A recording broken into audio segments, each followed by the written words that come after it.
ሉቃስ ወንጌል ምዕራፍ 14 ቁጥር 12። እሺ ነገር ግን ይላል ከቁጥር 13 ዝቅ ብሎ ነገር ግን ግብዣ ባደረክ ጊዜ ድሆችንና ጉንድሾችን አንካሶችንም ዕውሮችንም ጥራ፣ የሚመልሱት ብድራት የላቸውምና ብፁዕ ትሆናለህ ይላል። ብፁዕ ማለት ምስጉን ትሆናለህ ነው። በጻድቃን ትንሣኤ ደግሞ ይመለስልሃል ይላል። ኦኬ ነዳያንም ማብላት፣ የተራቡትን ማብላት፣ ጉንዱሾችን አይነ የፈረጡትን ሁሉ ማብላት፣ ማጠጣት፣ ማገዝ አንደኛ ብፁዕ ያሰኛል፣ ምስጉን ያሰኛል። ሁለተኛ ደግሞ በጻድቃን ትንሣኤ ማለት በዳግም ምጽአት ጌታ ሲመጣ ምን ያሰጣ ይላል? ዋጋ ያሰጣል፣ ይመለስልሃል ይላል። ብዙ ሰዎች እምነት የሌላቸው ሰዎች በዚህ ደግነት ይሰማራሉ። የእነሱ ግን ደግነት ከንቱ ነው። ምክንያቱም ያለ እምነት የሚደረግ ያለ ክርስቶስ የሚደረግ መልካም ስራዎች ሁሉ የዘላለም ሕይወትን ወይም ዋጋን አያሰጡ። በክርስቶስ ሆኖ የሚደረጉ ግን ዕለት ዕለት ለመዳናችን የሚጠቅሙን መንፈሳዊ ሕይወቶች፣ መንፈሳዊ ግብሮች፣ መንፈሳዊ ፍሬዎች ናቸው። ክርስቶስን መምሰል ማለት ነው። ለዚህ ነው ቅዱስ ጳውሎስ እኛስ የክርስቶስ ልብ አለን ያለው። ይሄ ነው። ሰው ክርስቲያን ሆኖ ደግነት ከሌለው፣ ቸርነት ከሌለው፣ የዋህነት ከሌለው፣ ያለውን አካፍሎ ካልበላ፣ በፍሬ ካልተመላለሰ መዳኑን ያጠዋል። እነዚህን ሲመላለስ በመዳኑ እየጸና መዳኑን እየፈጸመ ይኖራል። እነዚህን ካልፈጸመ ግን ከዘላለም ሕይወት ይቆረጣል፣ ይጣላል።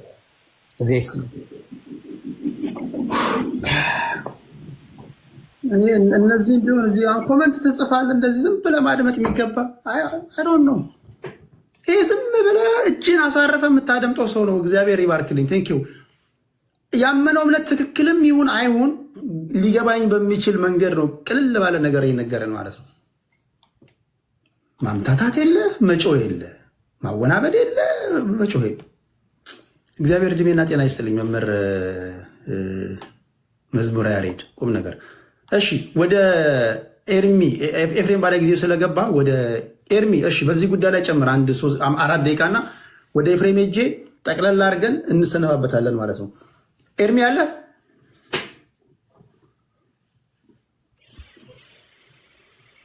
እሺ ቴንክ ዩ። እሺ እድል ተሰጠኝ አመሰግናለሁ።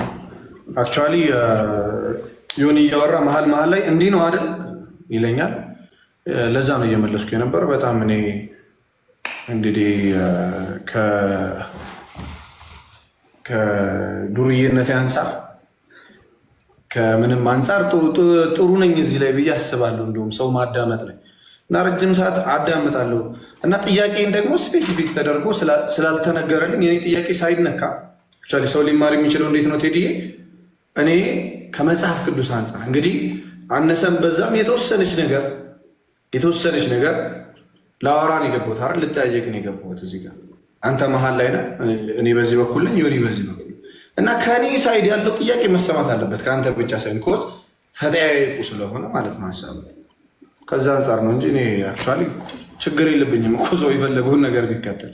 ግን ደግሞ ከታች የሚሰማ ደግሞ የሆነ ሰው ሚስሊድ ተደርጎ የሆነ ሀሳብ ሚስሊድ ተደርጎ መውጣት የለበትም። የቤተክርስቲያን ደግሞ ትምህርት መሰማት አለበት። የቤተክርስቲያን ትምህርት ደግሞ የሌሎችን ደግሞ ሀሳብ እንደሚያፈርስ መታወቅ አለበት። ቅድም ሆነ ስፔሲፊክሊ ዮኒን የጠየቁት ምንድነው ማብላት ማጠጣት ያጸድቃሉ መጽሐፍ ቅዱስ ስለሚል ነው ባይዘ። እሱ ደግሞ ምን ነበር ሲለኝ የነበረው? ጠበቃ አለን ሲለን ነበረ። ስፔሲፊክሊ እየመለሰልን አልነበረም። መዝሙር ያሬድ ካሉ ላይ ምንም ጥቅሶች የማቴዎስ ወንጌል ምዕራፍ 25 ከቁጥር 31 ጀምሮ እግዚአብሔር ይሰበስባቸዋል እነዚህ ያመኑትን። ባይዘው ያላመነ ሰው ስለ ስራ አይጠየቅም። በቤተክርስቲያናችን ያመኑትን ይሰበስባቸውና ምን ያደርጋል? ያበሉትን፣ ያጠጡትን፣ ያለበሱትን፣ የታመመ የጠየቁትን ወደ ገነት ወደ ዘላለም ሕይወት፣ ያላበሉትን፣ ያላጠጡትን፣ የታመመ ያልጠየቁትን፣ የታረዘ ያላለበሱትን ደግሞ ወደ ገሃነም ሂዱ ይላቸዋል። ባይዘው ሰው ካላመነ እደግመዋለሁ ስራ አይጠየቅም። በዮሐንስ ወንጌል ላይ ምን ይላል? በልጁ በሚያምን አይፈረድበትም፣ በልጁ በማያምን በልጁ ስላላመነ አሁን ተፈርዶበታል ይላል። ስለዚህ ያላመነ ሰው የተፈረደበት ነው። አበላ አላበላ፣ ህግ ፈጸምክ አልፈጸምክም፣ ተገረዝክ አልተገረዝክም፣ ተጠመቅ አልተጠመቅ እንደዛ አይባልም ያላመነ ሰው። ስለዚህ ሰው ሳያምን ይህን ጥያቄ ይጠየቃል። ጠበቃ አለኝ ብሏል ወንድማችን። ኦብቪየስሊ ጠበቃ ይሉናል። ምዕራፍ 1 ላይ ግን ቀድሞ ምን ብሎ ተናግሮ ነው የሚለው ነገር ግልጽ ነው። ቀድሞ ምን ብሎ የተናገረው? ይሄን ላንብብና ልዝጋ። ጌታ ኢየሱስ ጠበቃ ነው ሲባል ከምን አንጻር ነው? እንደው ችግር የለው ኃጢአት ስሩ ችግር የለም አይልም። ግን ብንሰራ የምድራዊ ጠበቃ ኃጢአት እንደው ብናደርግ ራሱ አላደረገም ብሎ ስለሚከራከር ከሰማይም ጠበቃ አለን አይነት ነገር። ያ የክርስቶስ ጥብቅና በደሙ የሆነ የኃጢአት ማስተሰሪያ ነው። ምን ስናደርግ? ኃጢአታችንን ስንናዘዝ ከአንድ ጀምሮ ስለማይነበብ ነው። ባይዘው አንደኛ ዮሐንስ መልእክት ላይ ያለ ሐሳብ ነው። ምዕራፍ 1 ላይ ይጀምረዋል። ይህንን ሐሳብ ምን ብሎ ይጀምራል? ከ6 ጀምሮ ላንብበው። ከእርሱ ጋር ህብረት አለን ብንል በጨለማም ብንመላለስ እንዋሻለን፣ እውነትንም አናደርግም። ነገር ግን እርሱ በብርሃን እንዳለ በብርሃን ብንመላለስ ለእያንዳንዳችን ህብረት አለን። የልጁም የኢየሱስ ክርስቶስ ደም ከኃጢአት ሁሉ ያነጻናል። በጨለማ ከተመላለስክ በጨለማ የተመላለስክ ጌታ ኢየሱስ አረ እኔን በኔ እኮ እንደዚህ ያደርጋል እንደዛ አይደለም። በብርሃን ብንመላለስ የልጁ የኢየሱስ ክርስቶስ ደም ከኃጢአት ሁሉ ያነጻናል። መቼ? ኃጢአት የለብንም ስንል አይደለም። 8 ላይ ኃጢአት የለብንም ብንል ራሳችንን እናስታለን፣ እውነትም በእኛ ውስጥ የለም። በኃጢአታችን ብንናዘዝ ከኃጢአታችን ሊያድነን ከአመፃም ሁሉ ሊያነጻን የታመነና ጻድቅ ነው። ጌታ ኢየሱስ በእግዚአብሔር ሆነን ልክ ጨለማው ስንገባ ተመልሰን ኃጢአታችንን ስንናዘዝ ያድነናል። ከላይ ጀምሮ ከላይ ሲናገር የልጁ የኢየሱስ ክርስቶስ ደም ከኃጢአት ሁሉ ያነጻናል ብሎ ነው የሚጀምረው። ምን ስናደርግ? ኃጢአታችንን መናዘዝ፣ መናገር ኃጢአታችንን ማለት ነው። ስለዚህ ምን እያለ ነው? ልጆቹ ኃጢአት እንዳታደርጉ ጽፍላችኋለሁ። ማንም ኃጢአትን ቢያደርግ ግን ከአብ ዘንድ ጠበቃ አለ፣ እርሱም ጻድቅ የሆነው ኢየሱስ ክርስቶስ ነው። አዎ የክርስቶስ ደም ምን ይሆንልናል? ክርስቶስ ጠበቃ ይሆንልናል። መቼ? ኃጢአታችንን ስንናዘዝ። ኃጢአት የለብንም ካለንማ እውነት በእኛ ውስጥ የለም። ኃጢአት አላደረግንም፣ ሐሰተኛ እናደርገዋለን። እግዚአብሔርን ነው ኢቭን ሐሰተኛ የምናደርገው። ስለዚህ ጠበቃ የሚለው ቃል ከዚህ አንጻር የተነገረ ነው እንጂ ኃጢአት እየሰራን ዝም ብለን እየኖርን ምናምን ቆይ በእኔ አምኗልና በቃ እንደዚህ የሚል አይደለም። ሁለተኛው ማብላት ማጠጣት የዘላለም ሕይወትን ያወርሳል እያለ መጽሐፍ ቅዱስ ይኸው ላበሉት ላጠጡት መንግስተ ሰማያት፣ ላላበሉት ላላጠጡት የሲኦል ወደ ገሃነም እሳት ከኔ ሂዱ ተባሉ። በማቴዎስ ወንጌል ምዕራፍ 25 ከቁጥር 31 ጀምሮ። ታዲያ ማብላት ማጠጣት አይደለም የሚለው የማን ትምህርት ነው? የእግዚአብሔር ትምህርት ይሄ ከሆነ የያዕቆብ መልእክት ምዕራፍ 2 ከቁጥር 24 ላይ ሰው በእምነት ብቻ ሳይሆን በስራ እንዲጸድቅ ታያላችሁ ይላል። ኦብቪየስሊ መመስከርም አንድ ነገር ነው፣ ግን ደግሞ ይሄም የተካተተ ነው። በውስጡ ምን የተደረገ ነው? የተካተተ ነው። ማብላት ማጠጣት አንድ ሰው እስካለ ድረስ። ሌላው መስቀል ላይ ያለው ሰውዬ በጣም መስቀል ላይ መሰቃየቱ ሳያንስ ሁልጊዜ እንደተሰቃየ ነው። ሰውዬ ባይዘ ሁልጊዜ ብድግ እያደረገ ያሰቃየ። መስቀል ላይ ላለ ሰው እሱን ስብከት መስቀል ላይ ላለ ሰው ነው ምን ሰብከው። ሰው ሳይጣላ ተጣላ ብለህ ታረቅ ትለዋለህ? እንዲ አትለው። ቆሮንቶስ ሲለያዩ ነው መጽሐፍ ቅዱስ እኮ የተላከላቸው። ለምን ትለያያላችሁ ተብሎ እኮ ነው አንደኛ ቆሮንቶስ የተላከው። አትለያዩ ተብሎ ተላከ። ስለዚህ በህብረት ያለን አንድን ክርስቲያን አትለያይ ትለዋለህ? እንዲ አትለው። በመስቀል ላይ ያለ ሰው በመስቀል ላይ ባለ ሰው ዶክትሪን አይሰራም።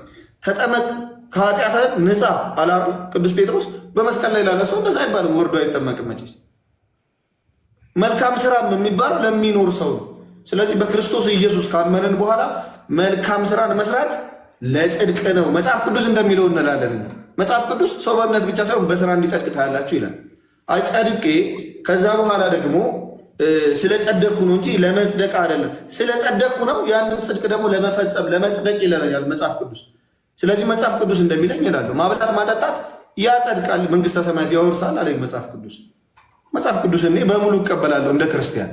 ክርስቲያን እንደዛ ሙሉን ስለሚቀበል ማለት ነው። ሰው በክርስቶስ ሳያምን አይደለም። አዎ ሲያምን ይድናል። በምን ሲያምን? ይሄም የተጻፈው ሙሉን ሲያምን።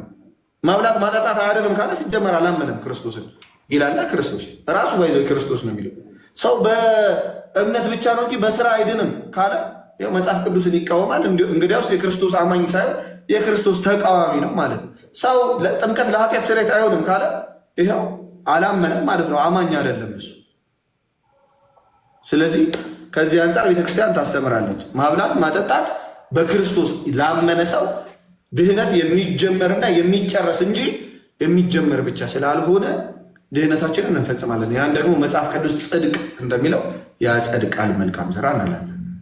አመሰግናለሁ ቴዲ። ቴንክ ዩ እርምዬ። ቅድም ያስቆምኩ እንትን ስለሚሆን ነው።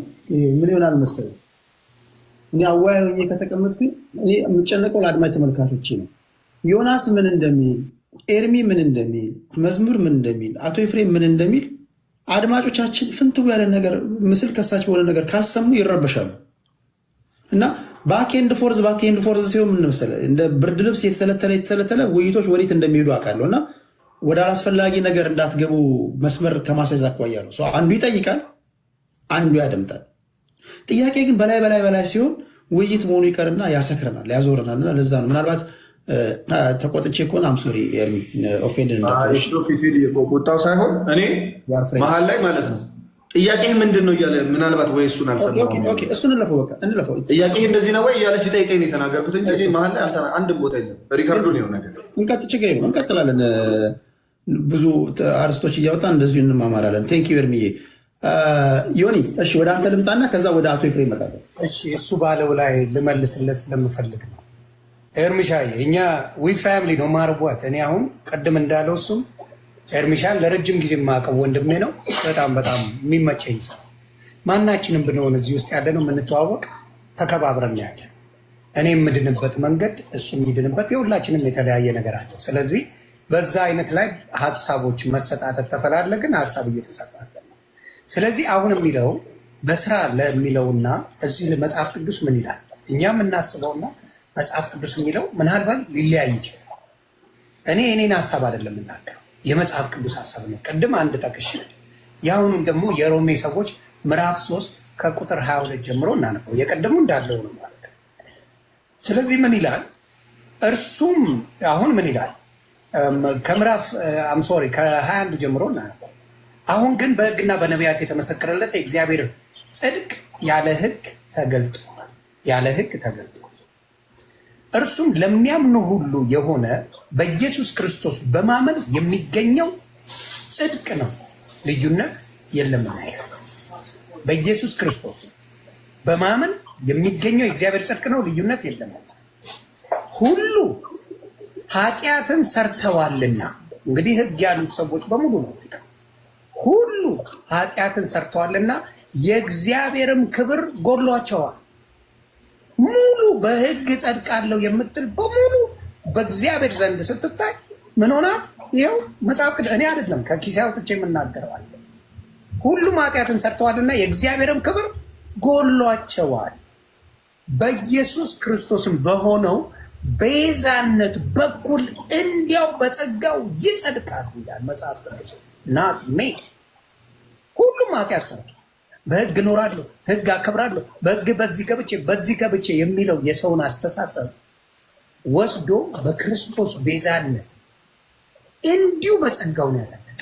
እንደዚሁ አላቪዋ እንዲሁ በጸጋ ነው ያጸደቀ። እንዲሁ ነው ቸርነቱ ያለው።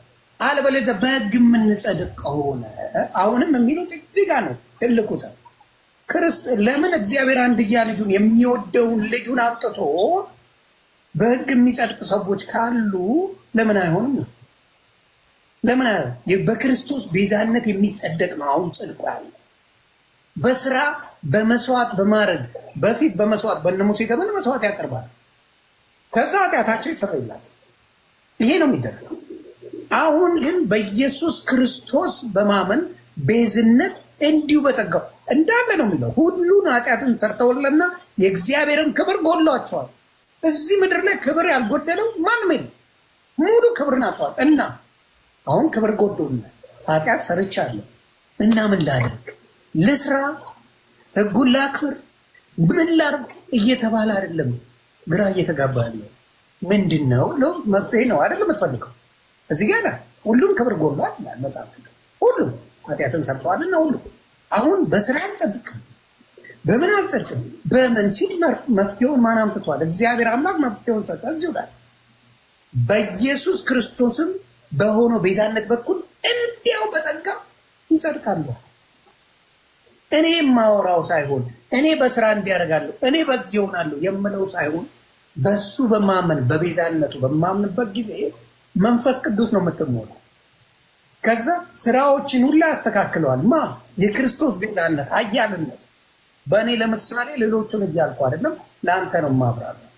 15 ዓመት ስልስ የነበርኩ ሰውዬ በጸጋው ጌትነቱን የግል አዳኝ አድርጌ ከተቀበልኩ በኋላ ላስላሱ ቀርቶ አምልኮት ላይ ነው ያለ። ራሱ ወደ ተግባሩ ይመራሃል። የክርስቶስ መንፈስ ኃያል መሆኑን ስታል ይመራሃል። በምንድን ነው? በብርሃኑ ነው የምትመራው፣ በጸጋው ነው የምትመራው። ያ መንገድ ወዴት ይወስዳል? ወደ መልካሙ መንገድ ይወስዳል፣ ወደ መልካሙ ስፍራ ይወስዳል እንጂ ኖ አሁን ጭንቅላት ልናገር ብለው ራሱ በፊት የምፈተፍተው ልናገር ብለው ውስጥ ይሻይለኝ። እኔ እኮ ፈልገዋል መላሱን ምን ፈልገዋል አይለኝም። በምን እኔን የሞላኝ በጸጋው ጌታ ያንን ነገር ወስዶ ከዚህ በኋላ ዮኒ ማኛ ያ ታሪኩ ተወስዷል። ያ ተሳዳቢው ታሪክ የተወሰደው በእኔ አይደለም። እስናሚ እኔ ውስጥ ያለው መንፈስ ቅዱስ ነው ያንን የወሰደው። ስለዚህ አሁን የምነጋገርበት ተውን አሁን የማደርገው ነገር በሐሴት ተደርጌ በክርስቶስ ነው የምናገረው፣ በእኔ አይደለም። ይሄንን ነው እያልኩ አይደለም። በስራ ያመጣሁት ነገር የለም። እኔ ሰርቼ አላመጣሁትም። ይሄ አንድም ስራ አልሰራው። በአንድያ ልጁ ስላመንኩ የሆነልኝ ነገር ነው እያልኩ ነው ያለው። ኃጢአተኛ ነኝ፣ በደለኛ ነው። ይህን ሁላ ግን ክርስቶስ ከፍሏል። እንዲሁ በጸጋው ስላመለክኩት አዳነኝ እያልኩ ነው ያለው። እኔ የሰራው ስራ አረንዶ አልሰራውም። ምን ሰራው? ነት የሰራውት አለ እግዚአብሔር ሲያድነኝ ነት ምንም ስላልሰራው እሱ በቸርነቱ እኔ ውስጥ መንፈስ ቅዱስ አስገብቶ የሚያደርገው ነገር ነው እያልኩ አላማችን ያለኝ ይህን ነው ማለት ነው። ይሄ ነው በቃ መስማት ያለብን ነገር። ቴንኪዩ ከልብ ነው የማመሰግነው። ፍንቱ ያለው ነገር ኤርሚ ቴንኪዩ፣ መዝሙረ ያሬድ ቴንኪዩ። መጨረሻ ላይ ግራቀኙን አይተን እንወስናለን። እንግዲህ የተናገራችሁት ነገር ውሃ የሚያነሳ ነው እና እየገባኝ ነው ለማለት ያለው እንዲህ ያደርጋለሁ። አቶ ኤፍሬምን ከሰሙ ኤፍሬም አቶ ለምን እንደጨመርበት አላውቅም። አቶ ስላገባህ ነው ኤፍሬም ነው። አሁን ትልልቆች ይወያዩ። ቴድዬ እኔና ኤርሚሻ ጨርሰናል።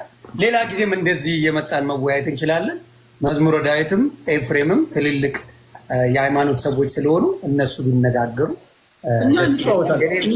ተገናኘን ምናምን የፋሚሊ ጨዋታ እንጫወታለን። በዚህ መሀል ደግሞ አድማጭ ተመልካች የሚወስደውን ይወስዳል። የሆነ በጣም ነው ማከብረው መወደህ ኤርሚ በጣም ነው መወዳለሁ። ሁላችሁም እዚህ ውስጥ ያላችሁት ወንድምና ያለው ቃል ከኤርሚ መቆየት ትችላለህ ከፈለክ። ጆኒ እወዳለሁ ወንድሜ። እሺ የምሬ ኑርልኝ ኤርሚሻ ዩ አር ማይ ብራዘር ፎር ላይፍ ነው ደ እንዳትወጡ እንጂ ይሄ ነው ከእናንተ ፖለቲከኞች መማር ያለባቸው ይሄ ነው። በቃ ተከራከርን፣ ተጨዋወትን፣ ወድሃለሁ። ትክክለኛ መንፈሳዊነት ይሄ። ቴንክ ዩ ቴዲዬ። ይቅርታና ዮኒና ኤርሚ እንዲያወጡ። ምክንያቱም ኤፊ ቁጭ ብሎ አዳምጦናል። አክብረን ልናዳምጠው ይገባል። ጊዜ ሰተን ስለደበርከታቸው ነው ምናልባት የሚወጡ ከሆነ አልተመቸው ይሆናል። እንደም አጋጣሚ ካገኘሁት አንድ ኤፍሬምን ላመስግን ፕሊዝ፣ አድሮ ልጠቀም ከፈቀድክልኝ። ማንን? ኤፍሬምን ለአንዴ ላመስግን። እሺ ደቂቃ ውሰድ፣ ችግር የለውም። ኦኬ። ባለፈው ኤፍዬ እንኳን በሰላም መጣ። ባለፈው ከሙስሊሞቹ ጋር በነበረን ውይይት እኔና ኤፊ በእምነት ባንስማማም እኔን ወንድሙ ግን ፕሮቴክት ሲያደርግ ነበረ እና እኔ ብዙ ይሄ ጩኸት ምናምን አልችልም። ማን ነው ኤፊ እነሱን በደንብ አድርጎ እኔን ለመጫን ሲሞክሩ ኤፊ መሀል እየገባ ሲቆጣቸው ነበር እና ሁሌም እፈልግ ነበር አጋጣሚ ለማመስገን። አካውንቴም ያው ተዘግቶ ከተከፈተ 2 ቀኑ ምናምን ታውቃላችሁ።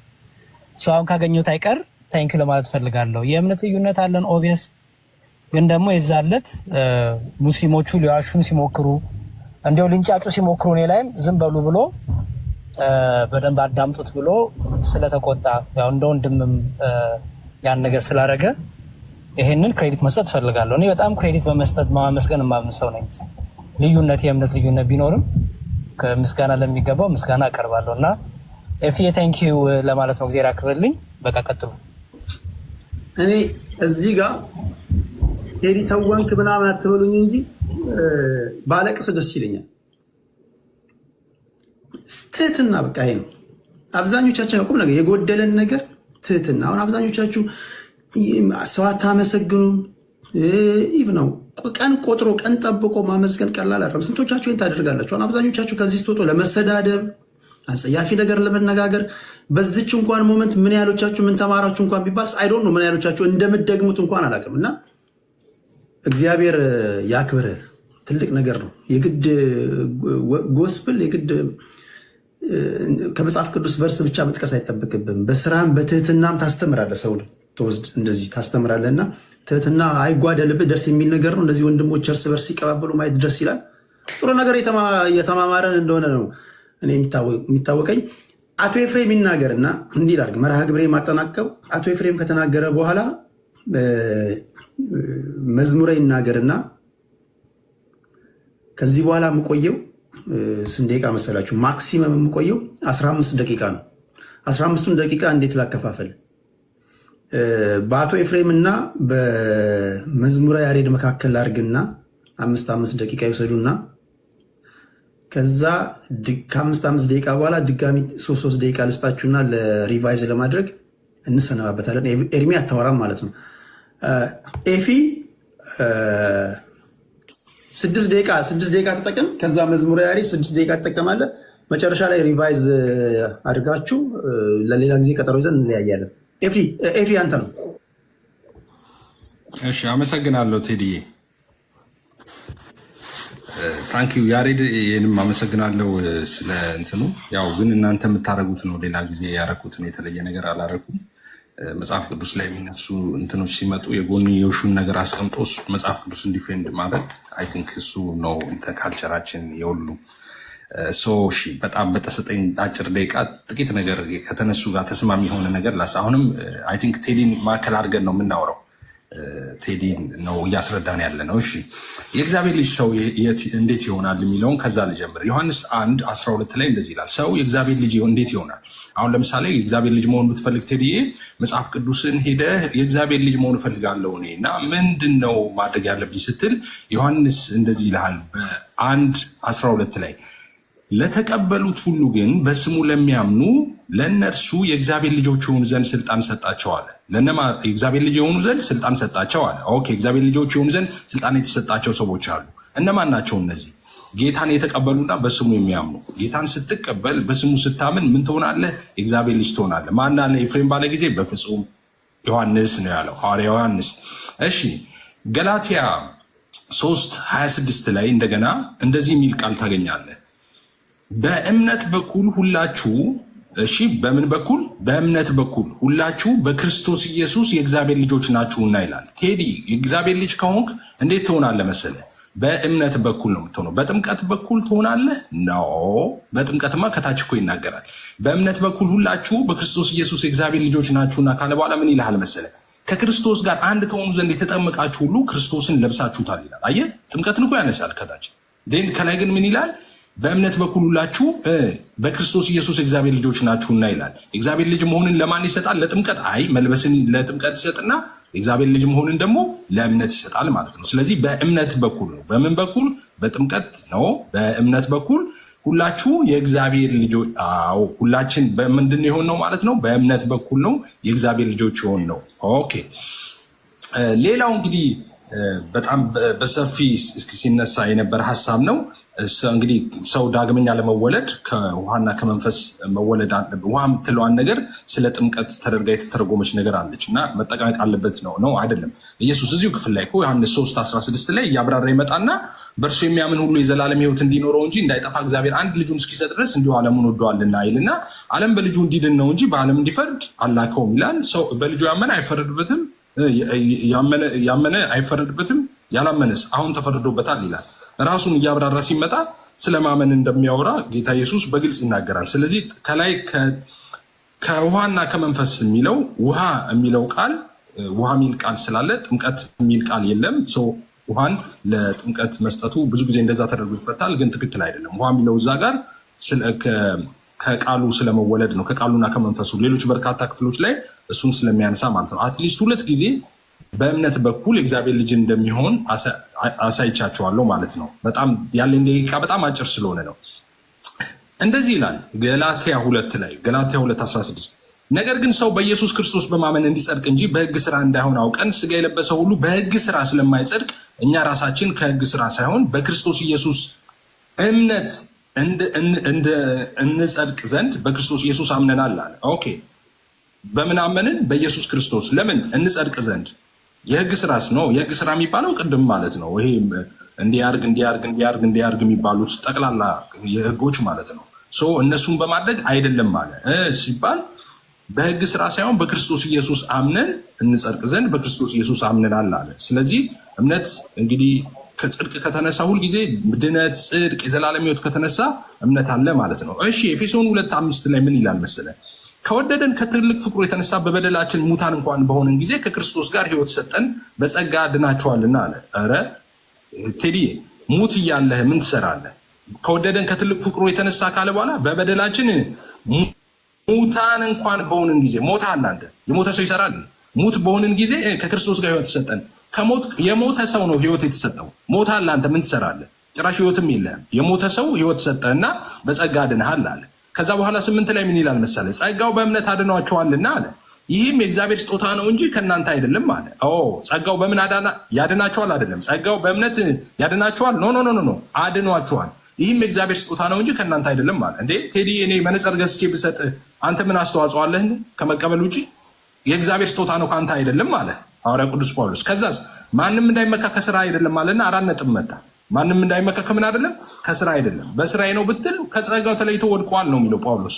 ስለዚህ ማንም እንዳይመካ ከስራ አይደለም ይላል። ግን ቀጥሎ ምን እንደሚል ታውቃለህ? እኛ ፍጥረቱ ነንና እንመላለስበት ዘንድ አስቀድሞ እግዚአብሔር ያዘጋጀውን መልካሙን ስራ ለማድረግ በክርስቶስ ኢየሱስ ተፈጠርን ይላል። ጴንጤ ትንሽ ከረር ያደርጋል።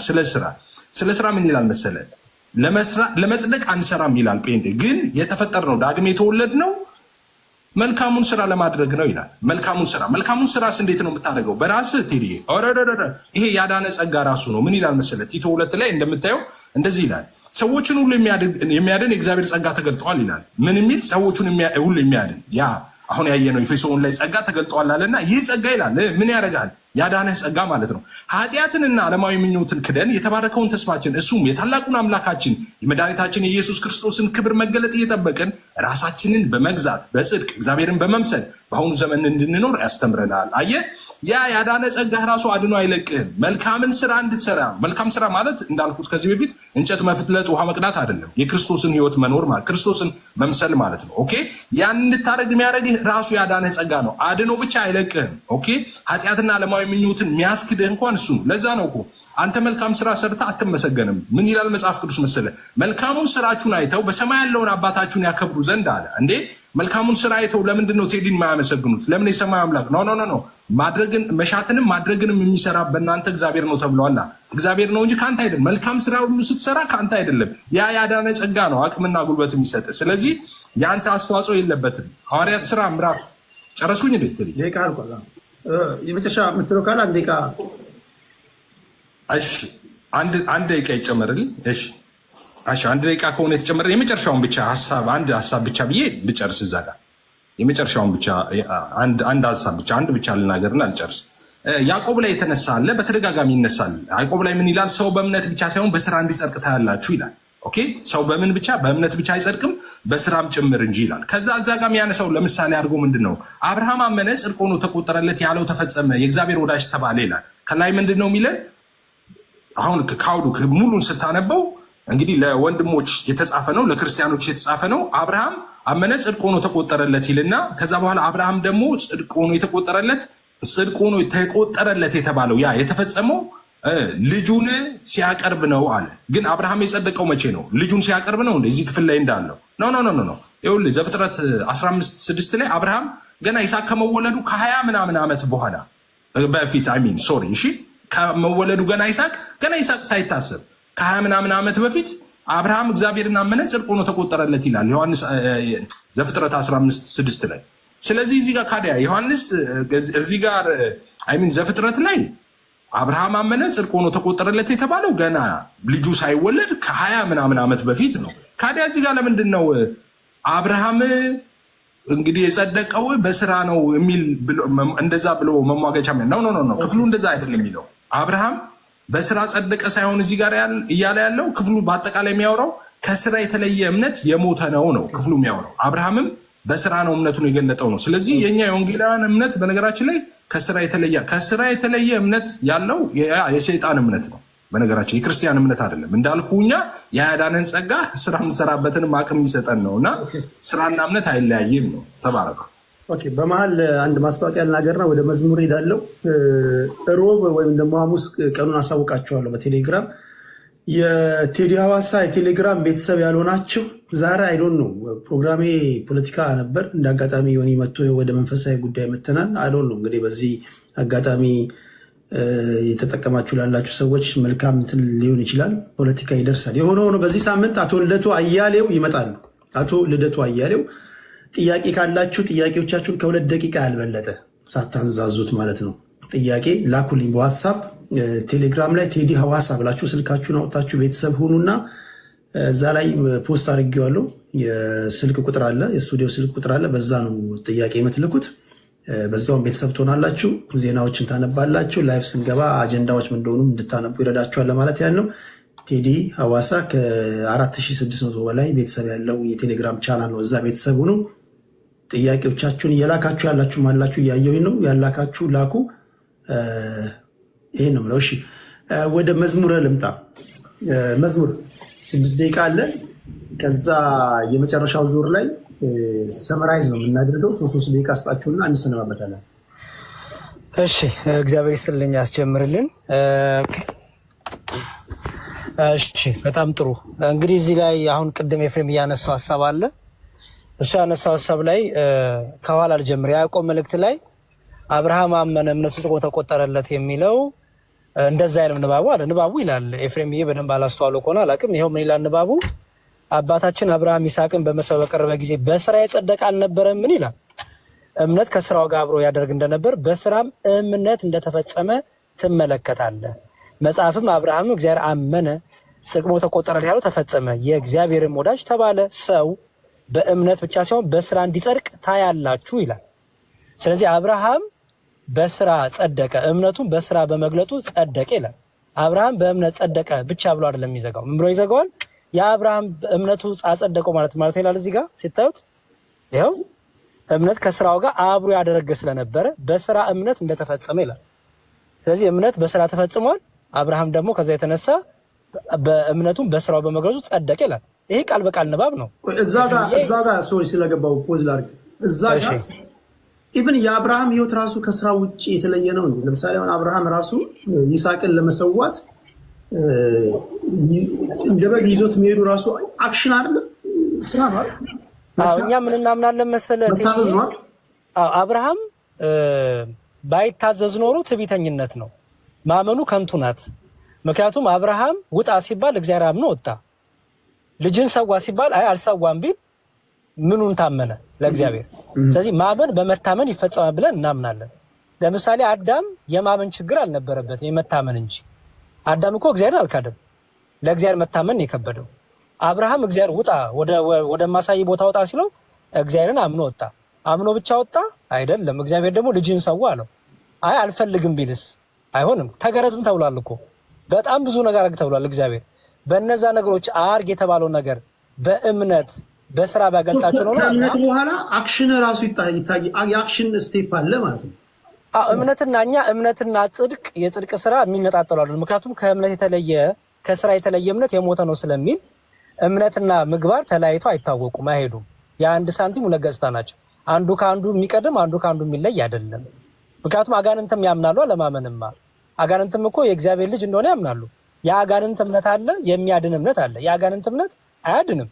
ያዕቆብ እንደውም እዚህ ላይ ምንድን ነው የሚለው? አጋንንትም እኮ ያምናሉ ነው የሚለው።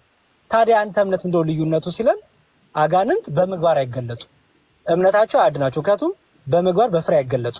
የእግዚአብሔር ልጅ እንደሆነ እኮ ክርስቶስን እኮ አይክዱ። ባይዘወይ የካዱት እኮ አይሁዶችና ፈሪሳውያን ናቸው። የእግዚአብሔር ልጅ ልታጠፋ መጣ ብሎ እኮ አጋንንት መስክሯል። ይህ መመስከሩ ግን የእግዚአብሔር ልጅ ነው ብሎ ማመኑ አዳነው አላዳነው? ስለዚህ ከእምነት የተለየ ከስራ የተለየች እምነት የሞተች ናት። ይኸው እዚህ ጋር መጨረሻ ላይ እንዲሁ ከስራ የተለየ እምነት የሞተ ነው በቃ። ስለዚህ እምነትና ስራ ተለያይቶ አይታወቁም። አንደኛ ይሄ ነው።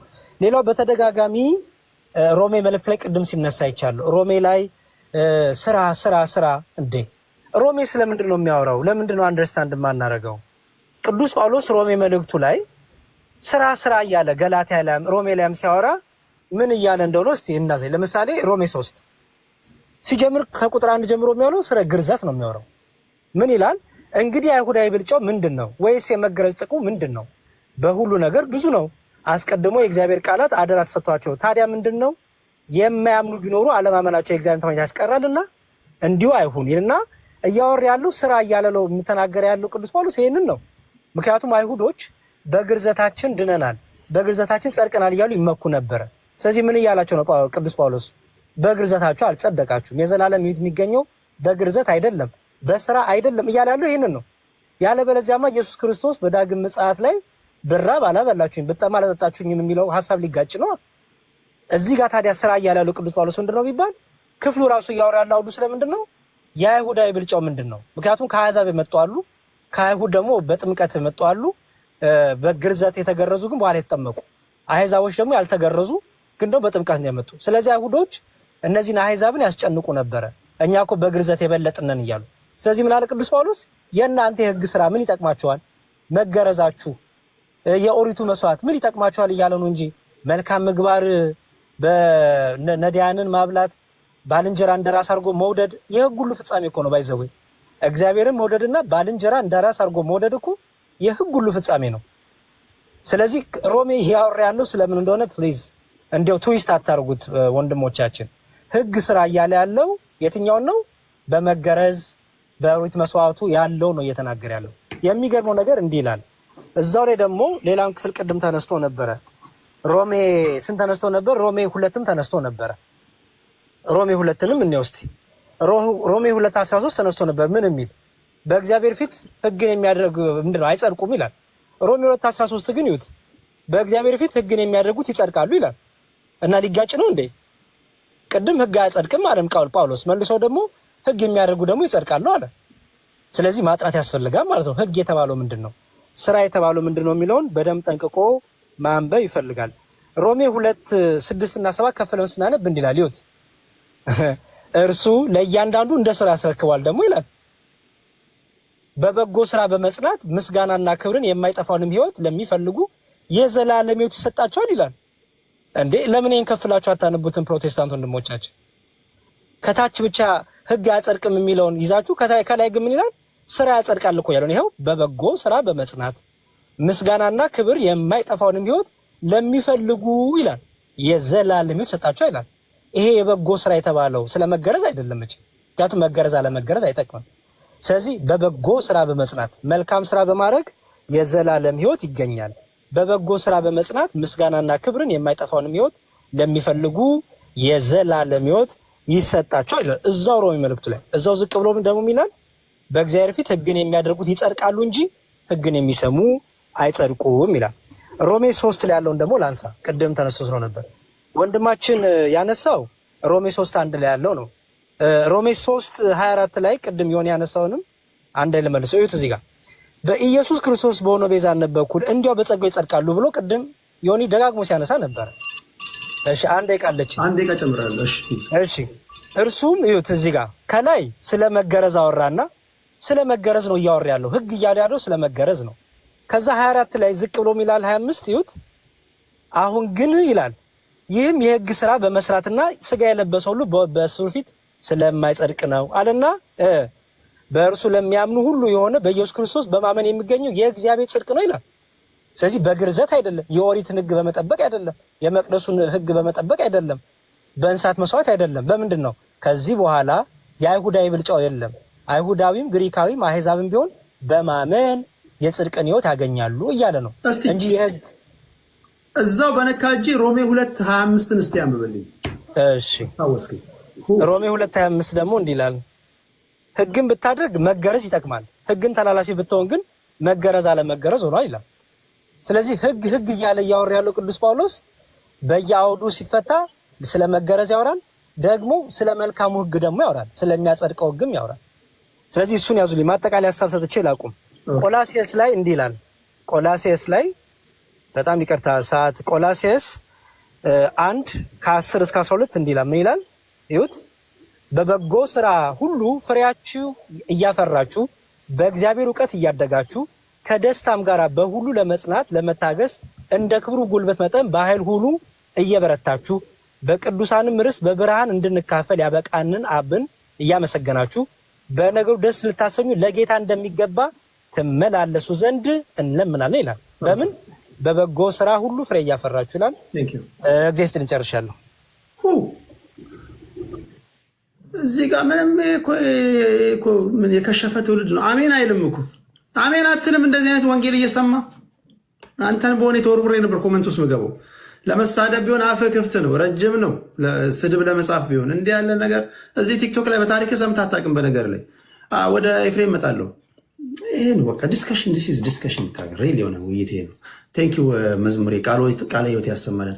አሁን ምንድን ነው የምናደርገው? ሶስት ደቂቃ ልስጣችሁ ለሪቫይዝ ለማድረግ እና እንሰነባበታለን። በጣም ስለቆዩኝ ማለት ነው፣ ሌላም ፕሮግራም ስላለኝ። አቶ ኤፍሬም 3 ደቂቃ አለ። ከዛ መዝሙሬ 3 ደቂቃ ሰጠህና ተጨባብጠን እንሰነባበታለን። እሺ ኤፊ ቀጥል። እሺ እንግዲህ ገላትያ ያዕቆብ ላይ ልሂድና ያዕቆብ ላይ ምንድን ነው የሚለው መሰላቸው? አሁን በጥንቃቄ 3 ደቂቃን በደንብ ልጠቀምበት። እዚህ ጋር ምን ይላል? ከላይ አንተ ከንቱ ሰው እምነት ከስራ ተለይቶ የሞተ መሆኑን ልታውቅ ትወዳለህ ይላል። እምነት ከምን ከስራ ተለይቶ የሞተ ነው? አብርሃም ልብ ብላችሁ ስሙኝ። እዚህ ጋር አባታችን አብርሃም ልጁን ይስሐቅን በመሰዊያው ባቀረበ ጊዜ በስራ ይጸደቅ አልነበረምን ይላል። አቤት አባታችን አብርሃም ልጁን ይስሐቅን በመሰዊያ ባቀረበ ጊዜ በስራ ይጸደቅ አልነበረምን? አብርሃም ልጁን በመሰዊያው እንደዛ ሲያቀርብ ነው የጸደቀው? ነው። ዘፍጥረት 15 ላይ ዘፍጥረት 15:6 ላይ አብርሃም እግዚአብሔርን አመነ ጽድቅ ሆኖ ተቆጠረለት የሚለው ከ27 ዓመት በፊት ልጁ ከመወለዱ በፊት ገና አልታሰበም። ይስሐቅ እዚህ ጋር ጽድቅ ሆኖ ተቆጠረለት ይላል። ካዲያ ምንድን ነው እያለን ያለው? ተጋጨ እንደ ሁለቱ። እዚህ ጋር አብርሃም አባታችን ይስሐቅን በመሰዊያው ባቀረበ ጊዜ በስራ ጸደቀ ይላል። እዚህ ጋር ደግሞ አብርሃም ገና ይስሐቅን ከመወለዱ ከ27 ዓመት በፊት ነው የጸደቀው ይለናል ዘፍጥረት ላይ። ታሪኩን ኖ እንደዛ አይደለም እያለ ያለው የጸደቀ አልነበረም። ምን ካለ በኋላ እምነት ከስራው ጋር አብሮ ያደርግ እንደነበረ በስራም እምነት እንደተፈጸመ ትመለከታለህ። አሁን እያወራ ያለው እምነት በስራ እንደሚፈጸም ነው። ኦኬ እንጂ በስራ እንደሚጸደቅ አይደለም። እምነት በስራ እንደሚፈጸም ነው እያወራ ያለው ማለት ነው። ከዛስ መጽሐፍ አብርሃም እግዚአብሔርን አመነ ጽድቅም ሆኖ ተቆጠረለት ያለው ተፈጸመ። ኦኬ ፍጻሜውን አገኘ፣ የእግዚአብሔር ወዳጅም ተባለ። ከዛስ ሰው በእምነት ብቻ ሳይሆን በስራ እንዲጸድቅ ታያላችሁ ይላል። አሁን እዚህ ጋር ይህ ክፍል እየነገረን ያለው አንድ ሰው እምነት አለኝ የሚል ከላይ ጀምሮ እየተናገረ ነው የሚመጣው። ነገር ግን እምነቱ በስራ የማይገለጥ ሰው እምነቱ የሞተ ነው። ኦፍኮርስ ፍሬ የሌለው እምነት የሞተ ነው። እንደዛ አይነት እምነት ያለው ክርስቲያን የለም። ቅድም እንዳልኩት እኛ መሻትንም ማድረግን የሚሰራ እግዚአብሔር ነው ይላል። ያ ያዳንን ጸጋ እሱ ራሱ ከእንግዲህ ኃጢአትና ዓለማዊ ምኞትን የምንክድበትን እንደ ጉልበት እንደሚሰጠን እዛ ጋር አሳይቻለሁ። ፍሬ የምናፈራው እንደገና ሁላችሁም እንደምታውቁት ዮሐንስ ላይ እንግዲህ ከኔ ጋር ካላችሁ አለ ከኔ ጋር ብረት ካላችሁ ማፍራት ትችላላችሁ እያለ ጌታ ኢየሱስ ይናገር ነበር። ስለዚህ ይህ ክፍል የሚናገረው በአጠቃላይ እምነት በስራ እንደሚገለጥ ነው እንጂ ስራ ያድናል እያለ አይደለም። ሐዋርያው ቅዱስ ጳውሎስ እኮ ይህንን ሲያረጋግጥ ምን ይላል መሰላችሁ? ራሱን ሲያረጋግጥ ይህንን ሲያብራራው ምን ይላል? ሮሜ 4:4 ላይ ለሚሰራ ደሞዝ ዕዳ ነው እንጂ እንደ ጸጋ አይቆጠርለትም አለ። ምን እያለ እንደሆነ ታውቃለህ? ቴዲ አሁን አንተ የምትሰራ ከሆነማ እንዴ እግዚአብሔር የዘላለም ሕይወት ቢሰጥህ ያንተ የራስህ ነው። እግዚአብሔር አለመስጠት አይችልም። ደሞዝን የሰጠህ ጸጋ አይደለም እያለ ነው። ይኸውልህ ለሚሰራ አለና ደሞዝ ዕዳ ነው እንጂ እንደ ጸጋ አይቆጠርለትም። እግዚአብሔር ሰርተህ ቢሆን ኖሮ ጸጋ ነው የሰጠህ የአንተ መብት ነው፣ ደሞዝ ነው፣ መክፈል አለበት። ከዛስ ነገር ግን አለ ለማይሰራ ኃጢአተኛውን ለሚያጸድቅ ሃሌሉያ ለሚያምን ሰው እምነቱ ጽድቅ ሆኖ ይቆጠርለታል አለ። በቃ እዚህ ጋር አንጠለጠለው ማለት ነው፣ ክርክሩን ማለት ነው። ምን አለ? ነገር ግን ለማይሰራ ኃጢአተኛውንም ለሚያጸድቅ ኃጢአተኛውን ነው የሚያጸድቀው። አየህ ለሚያምን ሰው እምነቱ ጽድቅ ሆኖ ይቆጠርለታል። ሃሌሉያ በቃ ዘጋው እዚህ ጋር። ስለዚህ አሁን እዛ ጋር እያለ ያለው ምንድን ነው? አንተ ስራ ሰርተህ ጸጋ ተሰጥቶ ቢሆን ኖሮ የአንተ መብት ነው፣ ደሞዝ ነው። እግዚአብሔር ጸጋ አይባልም፣ የእግዚአብሔር ነፃ ስጦታ አይባልም። ነገር ግን ሳትሰራ ኃጢአተኛ ሳለህ ነው ይሄ ጸጋ የተሰጠህ። ስላመንክ ብቻ እምነትህ ጽድቅ ሆኖ ተቆርጥሮልሃል እያለ ስለዚህ እዛ ጋር አንድ ጥያቄ ልጠይቅህና አብራርተህ ወደ መዝሙር ሄዳል። ለምሳሌ ኢየሱስ ክርስቶስ ማቴዎስ ወንጌል ላይ ጽድቃችሁ ከፈሪሳውያን ካልበለጠ እናንተ ከቶ መንግስተ ሰማያት አትገቡም ይላል። ትክክል። ምን ማለት ነው? ኦኬ እሱንም በተሳሳተ መንገድ ይረዱታል። ጽድቃችሁ ኦፍኮርስ ካልበለጠ አትገቡም አለ። ምን ማለቱ መሰለ? አሁን እኛ ኢየሱስ እዛ ጋር እየተናገረ ያለው ጽድቃችሁ ከፈሪሳውያን ከነሱ ካልበለጠ አትገቡም አለና ያ ማለት ጽድቅ አይኖራችሁም ነው። ኦኬ በራሳችሁ አትገቡም ነው። ከዛስ ጽድቅ ሆኖ ይቆጠርልሃል። የኢየሱስ ጽድቅ ለአንተ ይቆጠርልሃል። በኢየሱስ እመን ነው። በኢየሱስ ስታምን የኢየሱስ ጽድቅ ለአንተ ይቆጠርልና አንተ ጻድቅ ሆነ ትገባለህ ነው። አለበለዚያ አትችልም። ከነሱ መብለጥ አለበት አለ። ከነሱ የሚበልጥ ያንተ ጽድቅ ነው አይደለም፣ የኢየሱስ ጽድቅ ነው። ይሄ ቅድም የተባለው ማለት ነው። አሁን እስካሁን እያየን ያለ ነው የእግዚአብሔር ጽድቅ፣ ቅድም ሳብራራ የነበረው ማለት ነው። ምናልባት ጥቅስ ጊዜ ከሰጠኝ ጥቅሶቹን እያወጣው ሌለ ያ ጽድቅ ይኸውልህ፣ ያን ጽድቅ ስትቀበል፣ ያን በኢየሱስ ስታምን ያ ጽድቅ የኢየሱስ ጽድቅ ለአንተ ይቆጠርልሃል። ኦኬ ከዛ በኋላ ምን ይሆናል መሰለህ? የአንተ ኃጢአት አይደል በኢየሱስ ላይ ተቆጠረው? የአንተ ኃጢአት በኢየሱስ ላይ ተቆጥሮ እሱ አይደል ዋጋ የከፈለው ሪዴም ሊያደርግህ እሱ አይደለ? ን የእሱ ጽድቅ ደግሞ ለአንተ ይቆጠራል ነው። ኦፍኮርስ ካልበለጠ መንግስተ ሰማይ አንገባም። የሚበልጠው እንዴት ነው ካልክ የኢየሱስን ጽድቅ በእምነት ስንቀበል ነው ነው እዛ ክፍል ላይ እያለ ያለ። ወደ መዝሙሬ ይሄዳሉ። መዝሙር 3 ደቂቃ አለ። እሺ እግዚአብሔር ይስጥልኝ በጣም አሁንም ወደ ያዕቆብ መልእክት ልመለስና የያዕቆብ መልእክት ኤፍሬምዬ ያው እኔ የምለውን ኦልሞስት እያለ የነበረው ግን የያዕቆብ መልእክት ላይ የሚለው ምንድን ነው? ከእምነት የተለየ ከስራ የተለየ እምነት ሙት ነው። በቃ አለቀ። የሞተ ነው ማለት ህይወት አያሰጥህም ማለት ነው። ከምን የተለየ? ከስራ የተለየ እምነት። እኛ በስራችን ዳንን እያልን አይደለም። አሁንም አስተውሉ። የዳን ነው በጸጋው ነው፣ ከኛ ባልሆነ ከእርሱ በሆነ በጸጋው። ይሄ ኢኒሻል ሳልቬሽናችን ነው። ይሄን መዳን ታዲያ ገንዘብ የሚያደርጉ ግን ማን ነው አይደል? ስጦታው ተሰጥቷል። ስጦታው በመስቀል ላይ ተደርጎልናል። ይሄን ገንዘብ ማድረግን ያስፈልጋል። ገንዘብ የምናደርገው በምንድን ነው ሲባል በእምነት ብቻ አይደለም። ቅድም የሚገርመው ነገር በዚህ በሮሜ 6 ላይ ሰዎች መጠመቅ ግዴታቸው ነው። የዮሐንስ ወንጌል ምዕራፍ 3 ባይዘው ውሃ የሚለው ጥምቀትን ነው። ውሃ የሚለው ማንም ሊያመጣልን ይችላል። ኤፍሬምዬ ዮሐንስ ወንጌል ምዕራፍ 3ን ከውሃና ከመንፈስ የሚል ውሃ የተባለው ቃሉ ነው ብሎ ዮሐንስ ወንጌል የፈታ አባት ካለ ያመጣልኛል። ውሃ የተባለው ውሃ ነው። ስለ ጥምቀት ነው የሚያወራው። አምላካችን ኢየሱስ ክርስቶስን ሲናገር ስለ ጥምቀቱ ሲናገር ቅዱስ ጳውሎስ ምን አለ? ከክርስቶስ ኢየሱስ ጋር አንድ እንሆን ዘንድ ይጠመቀ ይላል። ይኸው ሮሜ 6 ላይ ከክርስቶስ ኢየሱስ ጋር አንድ እንሆን ዘንድ ይጠመቀ። የምንጠመቀው አንድ ለመሆን ነው። ልጅ የምትሆነው ደግሞ አንድ ስትሆን ነው። በማመን ብቻ ልጅ አትሆንም። አዎ እምነት በር ናት። እምነት የሁሉ ጅማሬ ናት። እምነት ግን ህይወት የምታገኘው መቼ ነው? ከክርስቶስ ጋር አንድ ስትሆን ነው። በምን? በጥምቀት። ጥምቀት ደግሞ ጸጋው ነው። ጸጋውን የምናገኝበት ጸጋው አድናቸው አይደለም የሚለው ያ ጸጋ ደግሞ ምንድነው? በመስቀል ላይ የተሰጠን የክርስቶስ ቤዛነት ነው። ይሄን ቤዛነት ስንቀበል ነው ምንድነው? ስለዚህ የትኛው? በእምነት ሆነን ስንጠመቅ። ካልተጠመቅ ልጅ አትባልም። ካልተጠመቅ ከክርስቶስ ጋር አንድ አትሆንም። ሰው የሚጠመቀው ከክርስቶስ ጋር አንድ ለመሆን ነው። እንዴት አንድ ሳይሆን ሰው ስላመነ ብቻ የእግዚአብሔር ልጅ ይባላል? አይባልም። ሌላው ደግሞ ስለ መልካም ስራ አሁንም ቅዱስ ጳውሎስ እየደጋገመ ስራ ስራ ስራ እያለ ያለው አሁን ኃጢአተኛውን በሚያጸድቅ ሲል ኃጢአተኛውን ንስሐ ሳይገባ ሊጸድቃት ነው እንዴ? ኃጢአት እንደፈለገ እየሰራ እግዚአብሔር አለ በቃ የሚያጸድቀኝ እያለ ማለቱ ነው? አይደለም። ኃጢአተኛውን በሚያጸድቅ ሲል ማለት ነው በሚምር ይቅር በሚል በምኑ ግን ያ ኃጢአተኛ ንስሐ ሳይገባ ምሕረት ያገኛል? ያ ኃጢአተኛ በመልካም ምግባር ሳይመላለስ ምሕረት ያገኛል? አያገኝም። ስለዚህ ምን አለ ቅዱስ ጳውሎስ በዚህ ለጢሞቴዎስ ልጁ በመከረው መጽሐፉ ላይ እንዲህ ብሎ አስቀመጠ። በአንደኛ ጢሞቴዎስ ምዕራፍ 4 ላይ ከቁጥር 8 እስከ 10 እንዲህ ይላል፣ ሰውነትህን ለስጋዊ ነገር ማስለመድ ለጥቂት ይጠቅማልና እግዚአብሔርን መምሰል ግን የአሁንና የሚመጣውን የህይወት ተስፋ ስላለው ለነገር ሁሉ ይጠቅማል አለ። ይሄንን ለማግኘት እንደክማለን አለ። ስለዚህ ምን አለ? ሰውነትን ለስጋዊ ነገር አታስገዛ አለ። ይልቁንም በምን አድርግ? እግዚአብሔርን ለመምሰል አሁን የምታደርገው መንፈሳዊ ፍሬ፣ መንፈሳዊ ተጋድሎክ፣ መንፈሳዊ ምግባርክ ምን ያደርጋል አለ? የሚመጣውን የሆን ተስፋ ለማግኘት ይጠቅምሃል አለ። የመጨረሻው ዕብራውያን 6 ላይ ያለውን አውርቼ ላቁም። ዕብራውያን 6 ላይ ቅዱስ ጳውሎስ እንዲህ አለ። በዕብራውያን መልእክት ቅዱስ ጳውሎስ ዕብራውያን 6 ከ11 እስከ 12 እንዲህ ይላል። ምን ይላል? በእምነትና በትዕግስት የተስፋውንም ቃል የሚወርሱትን እንድትመስሉ እንጂ ዳተኞች እንዳትሆኑ ተስፋ እስኪሞላ ድረስ እያንዳንዳችሁ ያን ትጋት እስከ መጨረሻው ፈጽሙ ይላል። ተስፋችን የሚሞላው ክርስቶስ ሲመጣ ነው። ድነናል፣ እየዳንን ነው፣ እንድናለን የሚለው በትጋት በመጨረሻ ክርስቶስን ጠብቅ የምናገኘው ነው። ስለዚህ ምን ይላል? ሰነፎች እንዳትሆኑ እያንዳንዳችሁ ያን ትጋት እስከ መጨረሻ ፈጽሙ። ለምን? ብትተጉ ተስፋችሁ ሙሉ ይሆናል።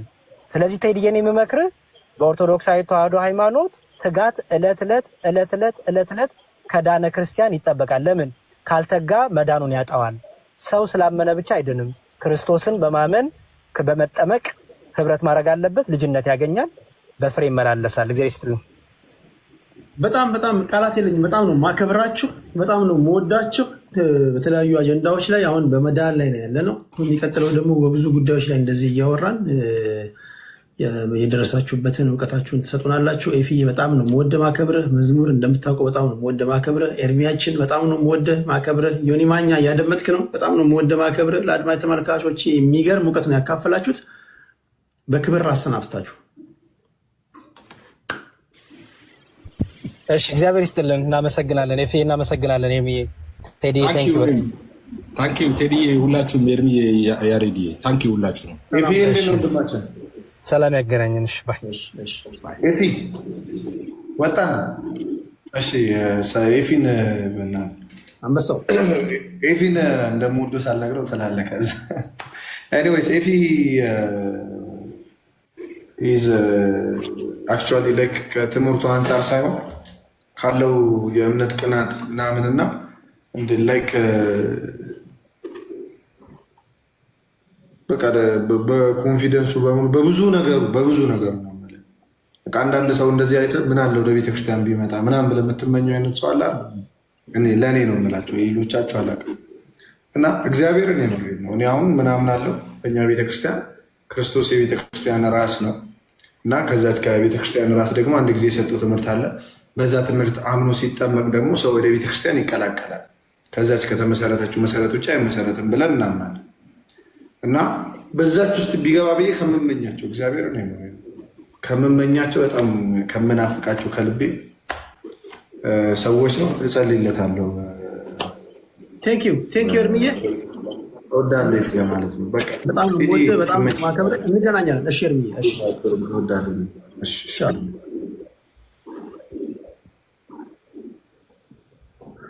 ኦኬ። ክብራትና ክብራን እንዴት ናችሁ? ሁሉ አማን ነው ወይ? በነገራችሁ ላይ ከላይ ካልተቀባ በስተቀር እዚህ ቲክቶክ ላይ ያሉ እነዚህ በጣም አደገኛ ሰዎች ናቸው። እኔ ቀለል አድርጌ ስላወያዩዋቸው ቀላል እንዳይመስላችሁ። በጣም ከባባድ ሰው ነው እዚህ ቲክቶክ ላይ ያለው። ቀላል እንዳይመስል። አይ ቀላል ነው ብለህ የምታስብ ናና አወያያቸው። ቀላል መስለዋል። ስላደመጣችሁ ታፕ ስላደረጋችሁ ከልብ ነው ማመሰግነው። እንዴት ናችሁ? ሁሉ ሰላም ነው? ሁሉ አማን ነው? አልያዝ አልኳችሁ አይደል? በዚህ በኩል ስትሄድ ኦርቶዶክስ መስላለሁ፣ በዚህ በኩል ስትሄድ ፕሮቴስታንት መስላለሁ፣ በዚህ በኩል ስትሄድ ሙስሊም መስላለሁ። አንዳንዶቻችሁ ጠይቃላችሁ፣ ይሄ ልጅ ግን ምንድነው እምነቱ ትላለህ አይደል? የስራው ባህሪ ነው። አንያዝም። የኔ ፕሪንሲፕል እንደዛ ነው። 24/7 ብትዞረኝ አትይዘኝም። ይሄን ነው የምናደርገው። ከተያዝኩማ ምኑን አወያይ ሆንኩኝ? ከተያዝኩኝማ ምኑን አወያይ ሆንኩኝ? ማይ ፍሬንድ። እሺ ምን አይነት ጥያቄዎች አሉ? ለእኔ የምታነሱ ጥያቄዎች አሉ? ከመውጣቴ በፊት በጣም የሚገርሙ ናቸው። የሚገርሙ መዝሙረ ያሬድ፣ ኤፍሬም በጣም የሚገርሙ ልጆች ናቸው። ከእነዚህ ልጆች ጋር ቀኑን ሙሉ ብትቀምጡ አይሰለቻችሁም። አይገርሙ? በጣም ይገርማሉ። ይሄ ነው ውይይት ማለት፣ ይሄ ነው። አንደኛው ይናገራል፣ አንደኛው ያደምጣል። አንደኛው ይናገራል፣ አንደኛው ያደምጣል። አንደኛው ይናገራል። አሁን በሁለቱ መሀል ፍንትው ያለ ልዩነት አላያችሁ? የሆነ ፍንትው ያለ የተረጋጋ ነገር አላያችሁ? ቁም ነገር አላያችሁ? ጻፉልኝ እስኪ። አላያችሁ? ዋው! ብዙዎቻችሁ ሌላ ነገር እኮ አለ። ብዙዎቻቸው እውቀት ማያወጡት ስለማታደምጧቸው ነው። ኢንተራፕት ታደርጓቸዋላችሁ። የሰው ልጅ በባህሪው ኢንተራፕት የሚደረግ ከሆነ ያለውን ማውጣት አይችልም። እኚህ ልጆች ምንም ማድረግ የላቸው አይደለም። ሰላማዊ ኢንቫይሮንመንት ካገኙ አያችሁ እንዴት ስክን ያለ ውይይት እንደሆነ። በጣም ይገርማል። በጣም ታሪካዊ ነው። እኔ በጣም ደስ ያለኝ ጊዜ ነው ዛሬ። እኔ ፖለቲካ ለማውራት ነበር የመጣሁት። ከነዚህ ልጆች ጋር ግን ሰፋ አድርገን ወደፊት እንቆያለን። በሌላ ጉዳይም ረጅም ሰዓት ብቆይ ደስ ይለኛል። እሺ ሌላ ጥያቄ